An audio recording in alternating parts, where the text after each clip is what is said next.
On this Victory Monday episode of the Locked On Texans podcast, Cody and I take a look at the stories of both sides of the ball. What led to the Houston Texans pulling out a victory and the defining moment of Week 1.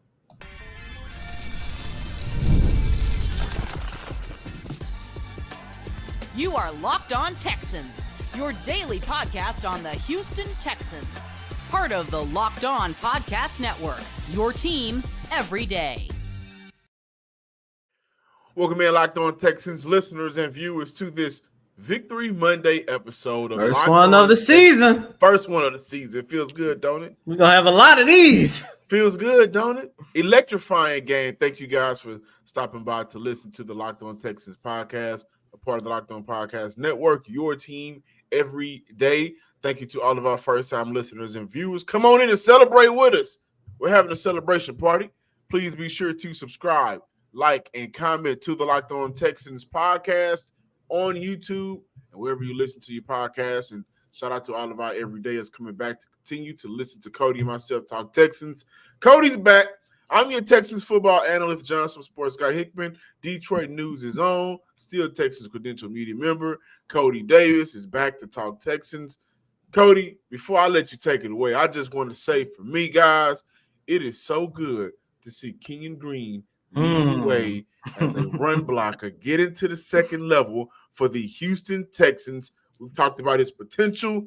We saw it yesterday on full blast. The league is on notice.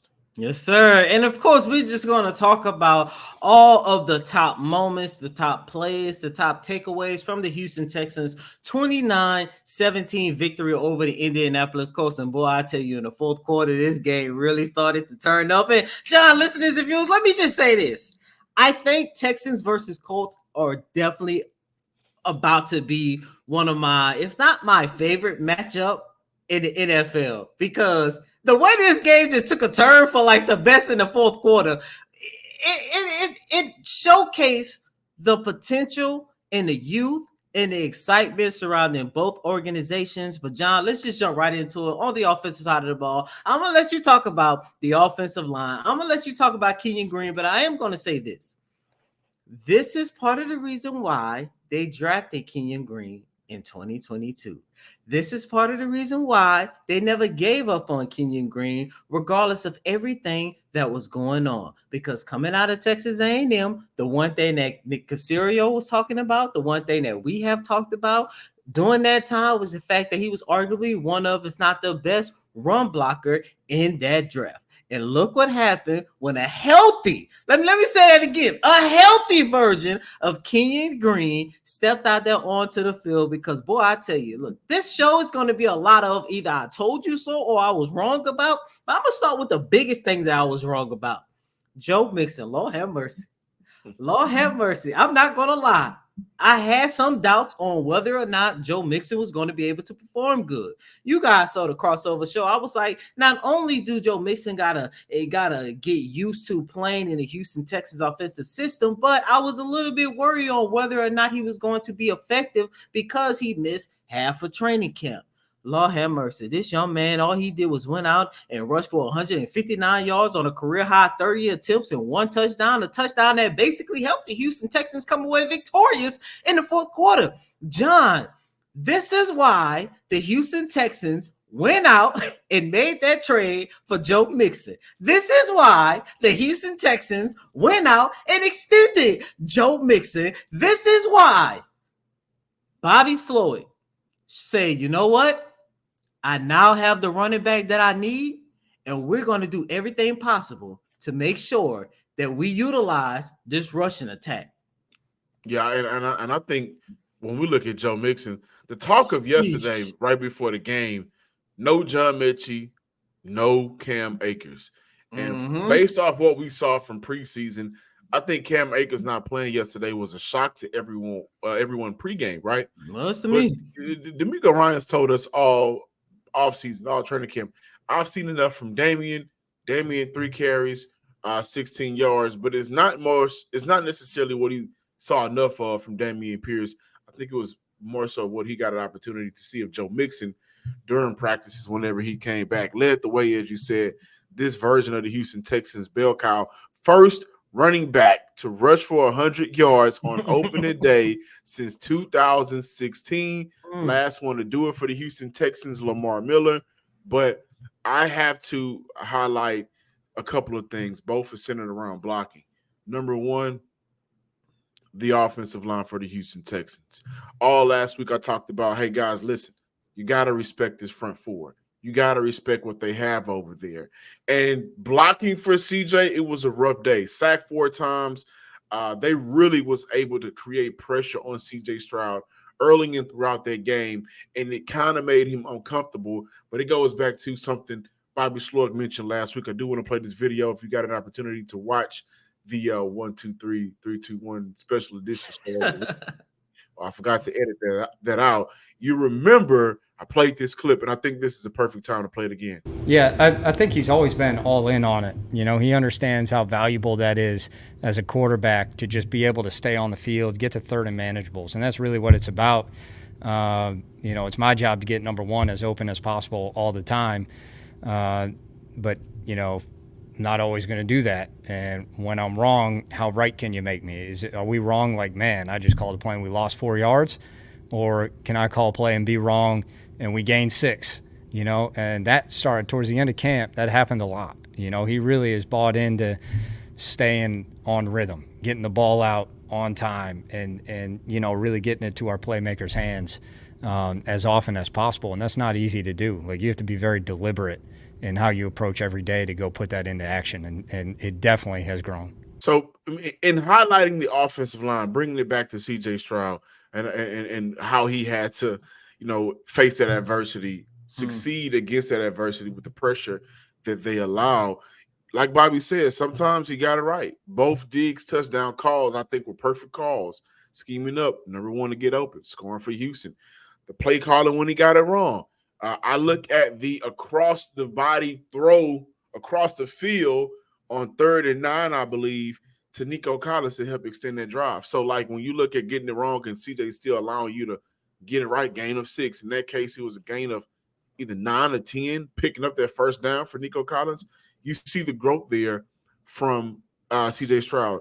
And the Houston Texans offensive line didn't necessarily pass protect the best Sunday, but that ain't the story. The story is, for the first time, and God knows when, the Houston Texans had an offensive line and a running back in Joe Mixon that they believed can help them close out a game to put a team away by running the ball. That was not the case last year.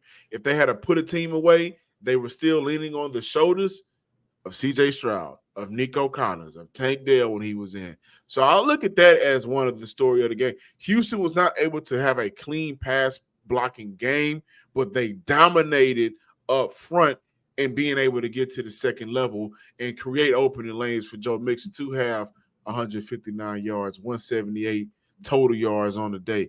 I mean, we look at Joe Mixon and his first real game for the Houston Texans looked like one of the best running backs in the NFL. He's been one of the best running backs in the NFL. At one point in this offseason, we talked about this being the more talented offensive line he's played behind since he's entered the NFL, especially in a very long time. But Kenyon Green, I thought, man, if you go back and watch some of those plays, got to the second level, moving bodies out the way. Zaire Franklin, get out the way. Yeah, you're not a problem right now. Whatever linebacker you have in front of me, you're not a problem right now. I'm going to make sure that I'm able to open up some of these wide running lanes for Joe Mixon. At times, Dameon Pierce. And that was really the story. Being able to win the game because your ground game is effective. That's something Houston has been trying to do for 4 years now. But that's something specifically this regime has tried to do last year. Didn't have the offensive line to do it. Didn't have the starting running back to do it throughout the year consistently.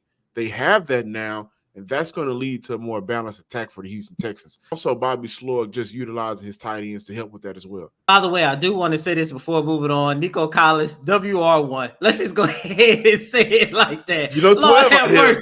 Yeah, you know 12 out here. That's all. Look, that's all you have to say. Man, this wide receiving core looked really good. Nico Collins, 6 catches for 117 yards, man. Of course, everybody know how big he came at the end of the, what was that?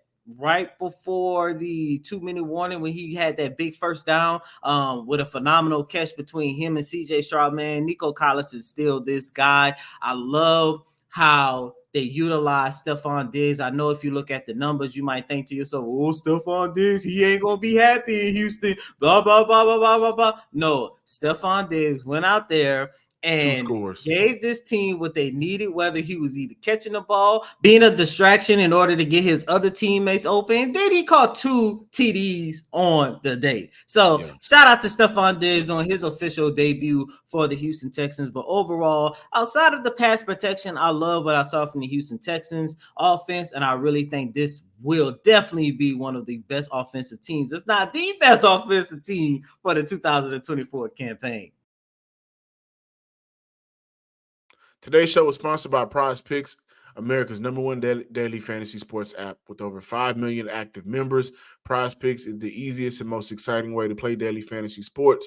Unlike other apps, on Prize Picks, it's just you against the numbers. All you do is pick more or less on 2 to 6 player stat projections and watch your winnings roll in.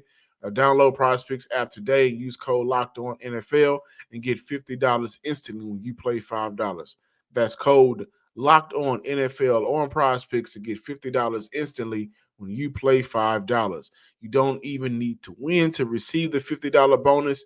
It's guaranteed. Prize Picks, run your game. Today's show was also sponsored by BetterHelp. What's something you love to learn? As an adult, do you make time for new things, to learn new things as often as you like, or is that something that's lost in childhood? Kids are always learning and growing, but as adults, sometimes we lose that curiosity. What's something you like to learn? Is it gardening, a new language, or maybe how to finally beat your best friend in bowling? Therapy can help you reconnect with your sense of wonder because your back-to-school era can come at any age. It's never too late to learn. Rediscover your curiosity with BetterHelp. Visit BetterHelp.com/LockedOn today to get 10% off your first month. Remember, BetterHelp is designed to be flexible, convenient, and suitable to your schedule. Fill out a brief questionnaire to get matched with a licensed therapist at any time and switch therapists at any time for no additional charge. So again, visit BetterHelp.com. That's BetterHelp, HELP.com. Welcome back in, ladies and gentlemen, to this Victory Monday installment of Locked On Texans as we continue to break down the Texans' victory over the Indianapolis Colts. Which, by the way, the Houston Texans are now the only team in the AFC South with a victory. I just want to throw that out there as I had people coming at me talking about the Texans will not be top 2 within the division, which is stupid if you ask me. But as we continue to break down this game, John, I do want to switch over to the defensive side of the ball. And of course, and I know you're going to get into it, the biggest storyline is going to be how they finally contain Jonathan Taylor. But John, I do want to ask you this. And I understand he did not have like, oh my God, this is the next coming of Peyton Manning or whatever the case might be. But when you look at Anthony Richardson and you look at the fact that he had about 5 passes that went 20 or more yards, he had, I think, 3 that went like 50 or more yards. Do you think it's time to have somewhat of a little bit of concern for the secondary? Because I'm looking at it from a standpoint, if Anthony Richardson can do that and the Houston Texans do not address anything in their secondary, I would get concerned just a little bit only because I know what quarterbacks are coming later on in the season. Nope, I'm not concerned. I'm not concerned right now. So right now, I'm not necessarily concerned, but I also feel like right now is not the time to talk about it because right now, if we look at yesterday's game, yes, Anthony Richardson hit on a 60-yarder, 57-yarder, and a 54-yarder. Outside of those 3 passes, 6 of 16, 41 yards, and an interception to the rookie Caleb Bullock. Right now, the story is at halftime, Jonathan Taylor ran the ball for 10 carries for 30 yards. Overall, 16 carries, 48 yards, only 18 additional yards after halftime. Never got it going. Jonathan Taylor has traditionally ran all over the Houston Texans. You know, in the first half, we talked about Nico and the great game he's had. By the way, he's becoming the TY to the Colts. T.Y. was to the Texans, right? He's going to average 20 yards when he played them. But Jonathan Taylor has been a menacing factor for the Colts offense. He has ran over Houston, and they got their get back. And they got it in different ways. They got it with Foley and Mario Edwards getting up in there and creating plays interior, on the inside, excuse me. They got it with Jalen Petrie being in the mix. They got it with good linebacker play. They got it with Danielle Hunter and Will Anderson. They got it because they were able to control the Colts offensive line more times than the Colts offensive line was able to control them. And how many times has that been the case for the Houston Texans? You can say last year to end off the game, but in the last couple of years, the Colts offensive line has gotten the better of them. Houston put that to stop today. Wasn't no get back for Jonathan Taylor. In their last loss, Houston got they get back on Jonathan Taylor. You're not going to run for over 50 yards on us, and that is the story for the Houston Texans. I do want to mention this before moving on. You mentioned Foley, you mentioned Mario Edwards. That's one more name I want to add to that, Derek Barnett. You're looking at three guys who came in and helped the Houston Texans D-line, a weakened D-line, by the way, because they did all of this without the services of Autry. And that is why, John, a couple weeks ago when we found out about the suspension, I came on the show and said, you know what? I know there's a lot of people that's concerned about the interior D-line. However, I feel like they actually had the depth at that position to keep them afloat through these first 6 games of the season. That's exactly what we saw. And if they can do that against Jonathan Taylor, I think they'll be fine for the next 5 games until Autry comes back. Derek Barnett played in 40% of the Houston Texans' defensive snaps. So they lean on him a lot to get past that phase of not having the depth up front that we need. They were able to switch guys in and out, and he played right into a perfect game plan for the Houston Texans in terms of being able to create pressure in their D tackles or their defensive line, but in general, being able to live in the backfield. On the other side of the break, what was the defining moment or moments of week 1? Texans fans, this is the perfect time to transition into telling you about Game Time. Why? Because if you have not got your seats yet, you need to hurry up. One thing I noticed about Lucas Oil Field and their fans up there, they packed out the stands. And we have a tendency here in Houston to get to games late. You notice when that first false start call was made early in the game.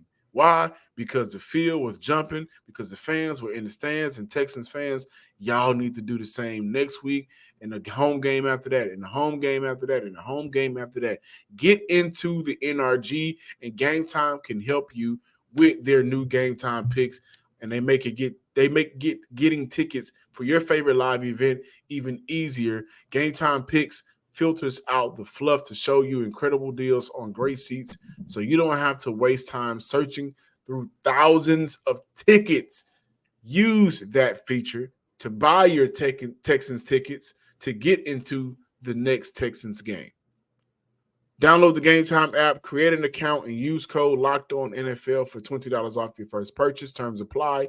Again, create an account and redeem code LOCKEDONNFL for $20 off. Download Game Time today. What time is it? It's Game Time.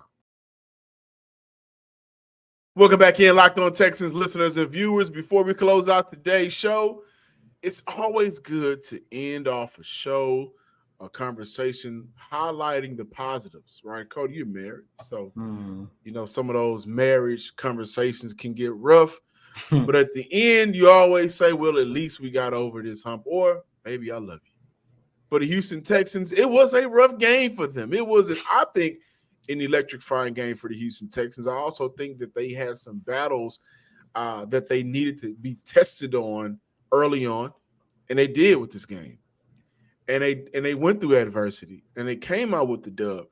And I think the defining moment for me when I look at the Houston Texans was Nico Collins' catch on the sideline. There it is. I think there's no way around it. We can look at the offensive line blocking for Joe Mixon throughout the entire game, but that's a game. I'm talking about a moment. And I think it's that catch that allowed Houston to be able to run the clock out.